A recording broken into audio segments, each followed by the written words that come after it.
Selamat pagi anak-anak. Bagaimana kabar hari ini? Semoga kalian semua dalam keadaan sehat walafiat ya. Meskipun pada saat ini kita belajar di rumah masing-masing, kita tetap harus semangat dalam belajar. Oke?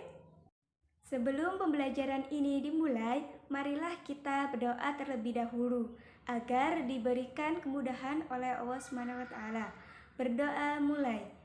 Bismillahirrahmanirrahim. Rabbi zidni ilma warzuqni fahma. Amin ya rabbal alamin. Berdoa selesai. Sebelumnya absen terlebih dahulu yuk di video ibu ini. Di kolom komentar ya, sebutkan nama lengkap dan nomor absen kalian. Jangan lupa. Oke, sebelum kita masuk ke materi, terlebih dahulu kita bernyanyi yuk. Ada yang tahu nggak lagunya Pelangi-Pelangi? Tapi liriknya diganti ya dengan Aku Anak Jujur. Mari kita bernyanyi.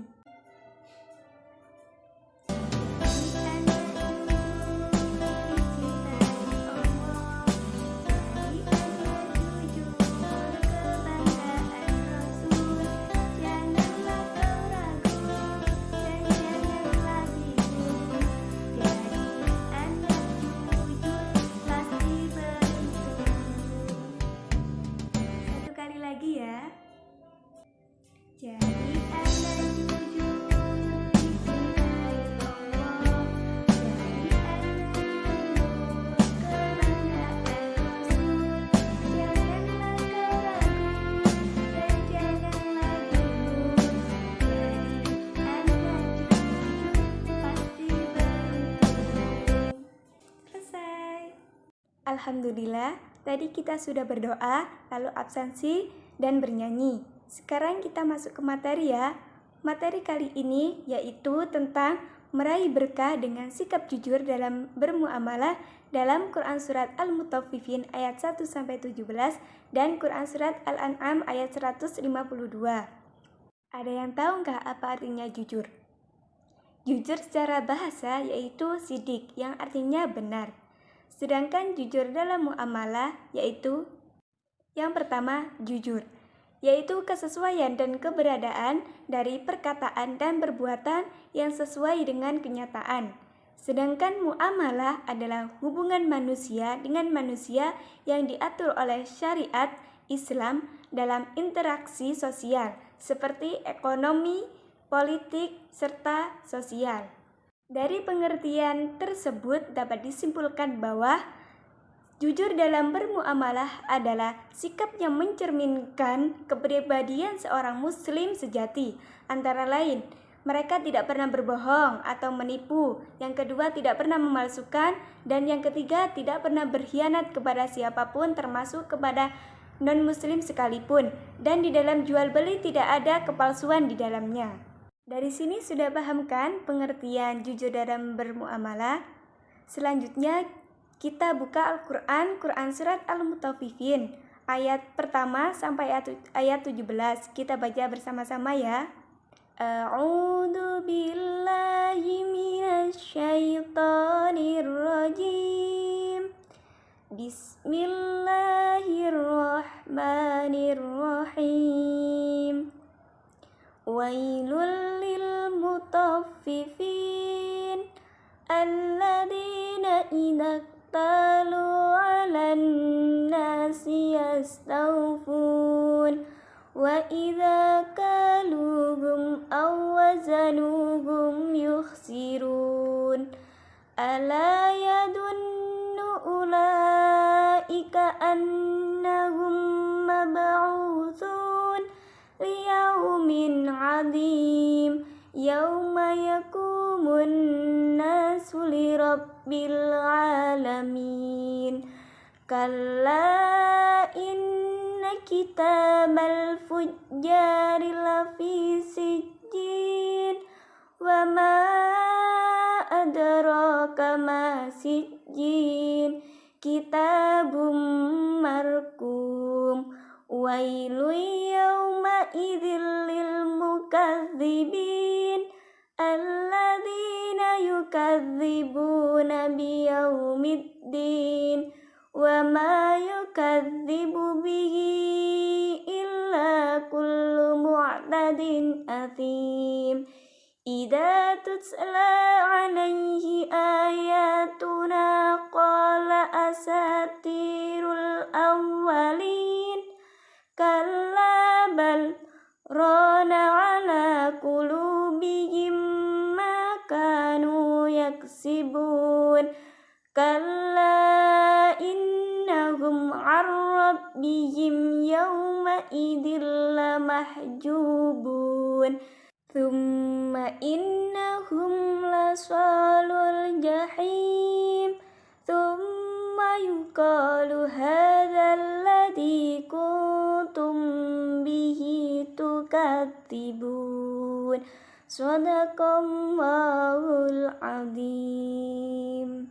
Asbabun nuzul dari Quran Surat Al-Mutaffifin ini adalah ancaman Allah kepada orang-orang yang curang dalam menimbang dan menakar, sebagaimana diriwayatkan oleh An-Nasa'i dan Ibnu Majah yang bersumber dari Ibnu Abbas. Ketika Rasulullah SAW sampai ke Madinah, diketahui bahwa penduduk Madinah termasuk orang-orang yang paling curang dalam menakar dan menimbang. Setelah ayat-ayat ini turun, orang-orang Madinah menjadi orang-orang yang jujur dalam menimbang dan menakar. Jadi, tema pokok dalam surat ini adalah ancaman bagi mereka yang suka menipu dan mengambil hak orang lain, serta ancaman bagi orang-orang yang kafir yang suka mengejek dan menghina orang-orang yang beriman. Pada ayat 1 sampai ayat 6, Allah memulai surat dengan ancaman bagi orang-orang yang curang dalam timbangan dengan kalimat wail yang artinya celakalah, isyarat bagi mereka yang akan mendapatkan azab yang sangat pedih, yaitu orang-orang yang jika menerima takaran mereka meminta ditambah, tetapi jika mereka menimbang atau menakar mereka mengurangi. Merekalah orang-orang yang curang dalam jual beli dan mereka tidak beriman dengan adanya hari kiamat, hari kebangkitan, hari yang sangat dahsyat dan hari pertanggungjawaban atas apa yang diperbuat. Mengurangi takaran atau timbangan meskipun sedikit tetapi diulang-ulang merupakan perbuatan yang sangat dimurkai oleh Allah. Hal ini biasanya dilakukan dengan memainkan timbangan, ukuran atau harga. Jika hal tersebut dilakukan dalam jumlah besar, memakan harta dan hak orang lain dengan korupsi atau melahap gaji buta, tentu lebih dimurkai oleh Allah dan dibenci olehnya. Selanjutnya yaitu pada ayat 7 sampai ayat 17. Di sini Allah menjelaskan bahwa catatan perbuatan orang-orang durhaka terdapat dalam daftar keburukan dan disimpan dalam buku khusus bernama Sijjin, yaitu kumpulan buku-buku para setan dan orang-orang kafir. Mereka itulah yang mendustakan para rasul dan risalahnya. Sifat-sifat mereka ada 3. Yang pertama yaitu mu'tad atau melampaui batas dan melanggar hukum-hukum Allah. Dan yang kedua yaitu atsim atau bergelimang dosa dengan mengonsumsi barang haram, berbicara bohong, berkhianat serta tidak amanah. Dan sifat yang ketiga yaitu jika dibacakan Al-Quran, mereka mengatakan bahwa itu hanya dongeng orang-orang terdahulu, bukan wahyu dari Allah SWT. Selanjutnya, Allah menjelaskan mengapa mereka mengejek Al-Quran, antara lain yaitu karena banyaknya dosa yang menutupi hati mereka, sehingga mereka tidak mau menerima kebenaran dan kebaikan. Oleh sebab itu mereka jauh dari rahmat Allah, sehingga kelak dilemparkan ke dalam api neraka yang paling bawah. Dan dikatakan kepada mereka, inilah azab yang dahulu selalu kamu dustakan. Bagaimana? Masih semangat kan untuk menerima materi dari Bu Guru? Kalau kurang semangat, kita tepuk semangat ya. Tepuk semangat. Yes, yes. Yes, yes. You are the best, the best, the best. Yes. Sekali lagi ya. Tepuk semangat. Yes, yes. Yes, yes. You are the best, the best, the best. Yes. Bagaimana? Sudah semangat ya untuk menerima materi selanjutnya? Silakan kalian buka Al-Qur'annya, Quran Surat Al-An'am ayat 152 ya. Yuk kita baca bersama-sama ya. A'udzu billahi minasyaitonir rajim. Bismillahirrahmanirrahim. Wala taqrabu malal yatimi illa billati hiya ahsanu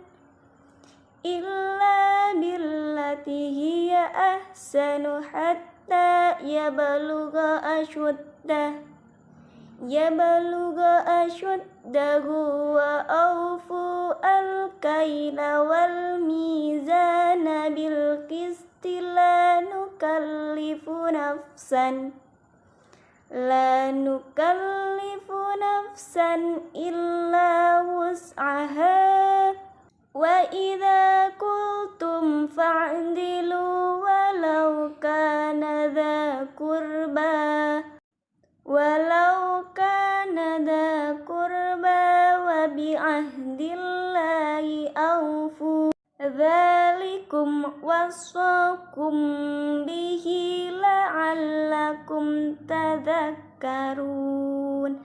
Shadaqallahul adzim. Asbabun nuzul dari Quran surat Al-An'am ayat 152 yaitu dari Ibnu Murdawai meriwayatkan dari Imam Tabrani, dari Ibrahim ibnu Nailah, dari Ismail ibnu Umar, dari Yusuf ibnu Atiyah, dari Ibnu Aun, dari Nafi, dari Ibnu Umar yang mengatakan bahwa Rasulullah SAW bersabda, surat Al-An'am diturunkan kepadaku sekaligus dan diiringi oleh 70.000 malaikat. Dari mereka terdengar suara gemuruh karena bacaan tasbih dan tahmid.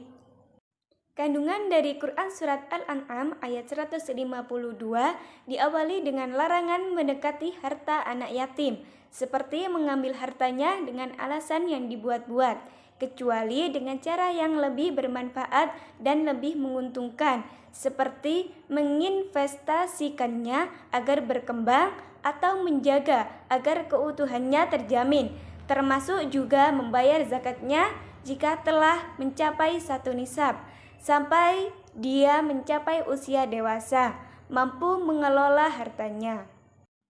Ayat ini juga memerintahkan kepada kita untuk menyempurnakan takaran dan timbangan secara adil.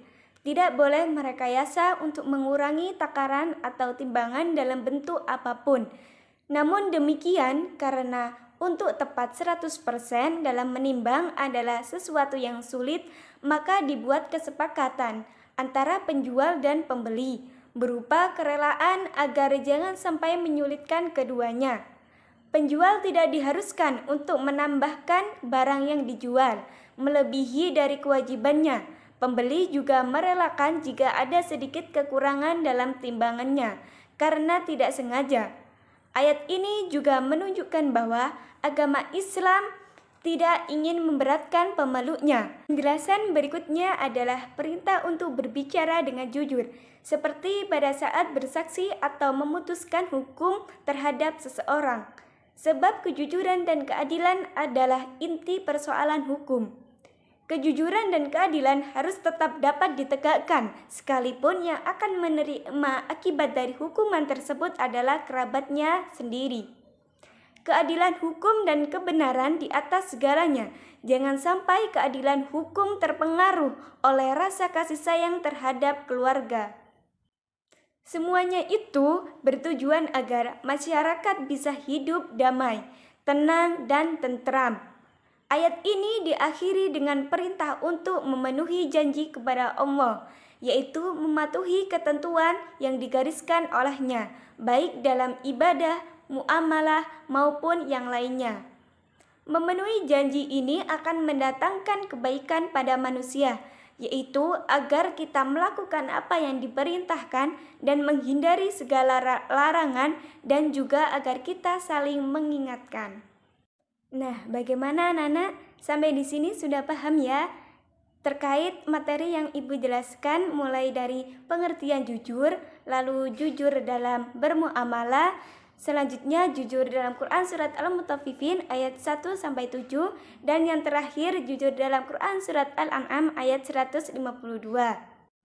Jadi kesimpulan dari materi yang Ibu berikan hari ini, yang pertama yaitu jujur merupakan suatu sifat yang sangat penting karena sebagai pondasi kepercayaan seseorang kepada kita. Yang kedua, jujur adalah akhlak para nabi yang harus kita teladani karena akan membawa kepada kebaikan di dunia dan di akhirat. Kebaikan untuk diri kita sendiri, juga orang lain serta masyarakat.